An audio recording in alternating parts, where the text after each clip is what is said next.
మహాశివరాత్రి పర్వదినం సందర్భంగా భోలా శంకరుని దర్శనానికి శివాలయాలకు భక్తులు పోటెత్తారు. తెల్లవారుజాము నుంచి భక్తులు పూజలు అభిషేకాలు చేస్తూ భోలా శంకరుని కీర్తిస్తూ శివుని కృపకు పాత్రలవుతున్నారు. జయశంకర భూపాలపల్లి జిల్లాలో ప్రముఖ శైవ క్షేత్రం శ్రీ కాళేశ్వర ముక్తేశ్వర స్వామి క్షేత్రంలో మహాశివరాత్రి సందర్భంగా భక్తులతో సందడిగా మారింది. అదేవిధంగా హనుమకొండ జిల్లా 1000 స్తంభాల గుడి భక్తులతో కిటకిటలాడుతోంది. తెల్లవారుజాము నుంచే భక్తులు పోటెత్తారు. తెలంగాణతో పాటు ఆంధ్రప్రదేశ్ రాష్ట్రాల ప్రజలు కాకుండా పొరుగున ఉన్న మహారాష్ట్ర, ఛత్తీస్గఢ్ రాష్ట్రాల నుంచి తరలివచ్చిన భక్తులు పవిత్ర త్రివేణి సంగమంలో స్నానాల్లో ఆచరించి గోదావరి మాతకు ప్రత్యేక పూజలు చేశారు.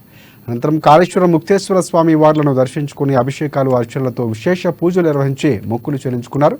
ఆలయానికి తరలివచ్చిన భక్తులు రద్దీ దృష్ట్యా ఆలయ అధికారులు తగిన ఏర్పాట్లు చేశారు.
कालाग्निकालाय कालाग्निरुद्राय नीलकंठाय मृत्युंजयाय महादेवाय नमः।